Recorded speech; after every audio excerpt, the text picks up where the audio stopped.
Everyone, welcome to my channel. आज हम करेंगे sources of the Indian constitution. Polity की 3 क्लासेस हो चुकी है, आज ये 4th क्लास है आपकी। जिन्होंने भी नहीं देखा है वो हमारे चैनल पे जाके देख सकते हैं। और आप में से किसी ने अगर सब्सक्राइब नहीं किया है चैनल को तो सब्सक्राइब कर ले ताकि नोटिफिकेशन सबसे पहले आपको मिले। और वीडियो कंटेंट अच्छा लगे तो लाइक करना नहीं भूले, और आप अपने फ्रेंड्स को भी ये वीडियो की लिंक शेयर कर सकते हो। तो चलिए क्लास स्टार्ट करते हैं। Sources of the Indian constitution. अब हमारे जो कॉन्स्टिट्यूशंस है उनमें कहाँ से क्या लिया गया है, कहाँ से क्या लिया गया, मतलब कौन से कंट्री से क्या हमारे कंट्री में लिया गया। आपको पता है कि इंडिया के जो कॉन्स्टिट्यूशंस है वो मैंने बताया कि वो lengthiest constitutions, written constitutions of the world है। तो हर कंट्री से अब बहुत सारी चीज़ें हमारे कंट्री में लिया गया है। तो देखते हैं कि क्या क्या लिया गया है, कहाँ कहाँ से लिया गया है। तो देखिए फर्स्ट है, इसको ट्रिक के थ्रू भी आप याद रखेंगे थोड़ा। ऑस्ट्रेलिया है। ऑस्ट्रेलिया से अब क्या क्या लिया गया तो इनको आप ट्रिक से याद रखेंगे। सीजीएल एसएससी एक एग्जाम कंडक्ट करता है, उसमें सीजीएल फेल। तो C stands for concurrent list. G को हम जे से डिनोट करेंगे, J stand for joint sitting. L for language of the preamble, F for freedom of trade and commerce। तो आपको याद रहेगा ये, आई होप कि आपको क्लियर हुआ होगा ये। चलिए तो नेक्स्ट की तरफ चलते हैं। तो नेक्स्ट है आपका आयरलैंड, लैंड एंड से आपको इसको याद रखना है। E stands for elections of the president, N stands for nominated members of राज्य सभा, और D stands for directive principles भी लिया गया है। और राज्यसभा में कई सारे मेंबर्स हमारे नॉमिनेटेड भी होते हैं। तो ये सारी चीज़ें हमारे कहाँ से लिया गया है, आयरलैंड से लिया गया है।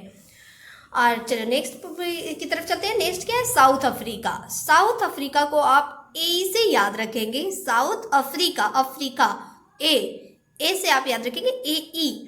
तो देखिए A stands for amendment in the constitutions। अब amendment जो है बेसिक कॉन्स्टिट्यूशन, हम पढ़ेंगे कि बेसिक कॉन्स्टिट्यूशंस में तो कोई चेंजेस नहीं कर सकते हैं, लेकिन हम उसमें उसको अमेंड कर सकते हैं। तो अब उसके अमेंडमेंट की क्या प्रोसेस है वो आगे हम देखेंगे। E stands for elections of the Rajya Sabha. Next है रशिया को आप FF से याद रखेंगे। F stands for fundamental duties and F stands for 5-year plan. ये फंडामेंटल ड्यूटीज और 5-year प्लान जो है वो रशिया से लिया गया। अब कनाडा से क्या क्या लिया गया है, तो कनाडा को आप याद रखेंगे FDR से। किसे, FDR से। F stands for federation with the strong centre. अब देखिए जो हमारा सेंटर है, स्टेट फेडरेशन मीन्स की डिवीजन ऑफ पावर, सेंटर है, स्टेट है। तो इनमें हमारा पावर जो है डिवाइडेड है। तो हमारा जो सेंटर जो होता है वो ज़्यादा स्ट्रॉन्ग होता है in comparison to state. D stand for distribution of power between state and centre. चलिए तो अब देखते हैं कि स्कैंडिनेविया से क्या क्या लिया गया है। तो स्कैंडिनेविया से लिया गया आपका लोकपाल और लोकायुक्त। जनरली ये बुक में आपको, मोस्ट ऑफ द बुक में आपको नहीं मिलेगा, तो आपको अगर एग्जाम में आ जाता है तो आप कंफ्यूज हो जाओगे कि कहाँ से आए। तो आपको याद रखना है लोकपाल और लोकायुक्त जो हो वो स्कैंडिनेविया से लिया गया है। चलिए तो देखते हैं जर्मनी से क्या लिया गया है। जर्मनी से लिया गया है suspension of the fundamental rights during emergency. अब देखिए इमरजेंसी के टाइम में आपका फंडामेंटल राइट्स जो है वो सस्पेंड हो जाता है। ये हमारा जर्मनी से लिया गया है। इमरजेंसी जैसे कि आपका कभी financial emergency, national emergency, president rule लग जाता है। 3 टाइप्स ऑफ इमरजेंसी है। कभी नेशनल इमरजेंसी लग गया, कभी फाइनेंशियल इमरजेंसी लग गया, कभी प्रेसिडेंट रूल लगा हुआ, तो ये आपका जो फंडामेंटल राइट्स है ये आपका सस्पेंड हो जाता है। अब नेक्स्ट है जापान से क्या लिया गया है, तो procedures established by law. Procedure established by law जब कहाँ से लिया गया है, तो जापान से लिया गया है। नेक्स्ट है आपका फ्रांस को आप याद रखेंगे फेल से, FEL। वैसे तो FELL होता है फेल की स्पेलिंग, लेकिन FEL से आप याद रखेंगे यहाँ। तो देखिए F stands for fraternity, E stand for equality और L स्टैंड्स फॉर लिबर्टी। तो फ्रेटर्निटी, इक्वालिटी, लिबर्टी ये आपका कहाँ से लिया गया है, तो फ्रांस से लिया गया है। अब आता है यूके और USA। ये सबसे ज़्यादा इंपॉर्टेंट है, इनमें से ज़्यादा चीज़ें ली गई थी, तो ये इसकी तरफ चलते हैं। अब आपको ये याद रखना है, माइंड में रखना है। तो देखिए यूके को याद रखना है आपको। आरसीसी सिंगल लॉ बीपीपी, किससे? आरसीसी सिंगल लॉ बीपीपी, ये आप 2-4 बार करेंगे तो आपको मेमोराइज रहेगा। आरसीसी सिंगल लॉ बीपीपी, तो R stands for rule of law, C stands for cabinet system, और C stands for CAG, Comptroller and Auditor General of India. Single means single citizenship, law making procedures, और B stands for bicameral parliament, parliament होंगे, लोकसभा राज्यसभा आप देखते हो।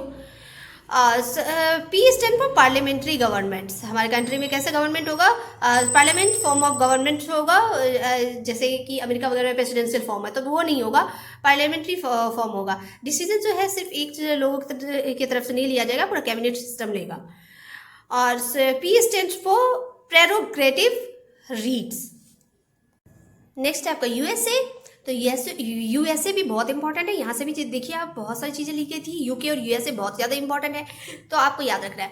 एक trick से याद रखना आपको, where is vice president and SP funny Singh, where is vice president and SP funny Singh. तो जिसमें मैंने अंडरलाइन किया है उन लेटर्स को आपको ध्यान में रखना है।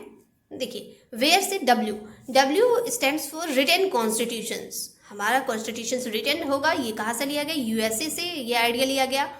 और आई stands for independence of judiciary and judicial review. देखिए जो हमारी जुडिशियरी है वो इंडिपेंडेंट है, जो फाइनल डिसीजंस आप देखते हो कि अगर अमेंडमेंट भी करना है या कुछ भी करना है तो फाइनल डिसीजन जो होती है हमारी जुडिशियरी की ही होती है। आप देखते हो कि सेंटर में सबसे ऊपर सुप्रीम कोर्ट है, फिर हाई कोर्ट है, तो इनकी डिसीजन सबसे ऊपर होती है। V stands for Vice President is the ex officio chairman of Rajya Sabha, vice president भी होंगे हमारे कंट्री में और वो राज्यसभा के एक्स ऑफिशियो चेयरमैन होंगे। ये आइडिया भी हमारे यूएसए से लिया गया है। P stands for provision of states, S stands for supreme court, P stands for preamble. अब प्रेम्बल के बारे में भी हम नेक्स्ट क्लासेस में करेंगे डिटेल्स में। F stands for fundamental rights. आपको पता है कि जो हमें कितना राइट्स मिला हुआ है, हमें कुछ फंडामेंटल राइट्स मिला हुआ है। पहले जो है 7 थे, अब 6 फंडामेंटल राइट्स है। अब राइट टू प्रॉपर्टी जो है वो आपका लीगल राइट्स में रख दिया गया है according to the articles 300A। तो ये सारी चीज़ें हम डिटेल्स में पढ़ेंगे फंडामेंटल राइट्स में, तो आपको ऐसे शॉर्ट व्यू दिया मैंने।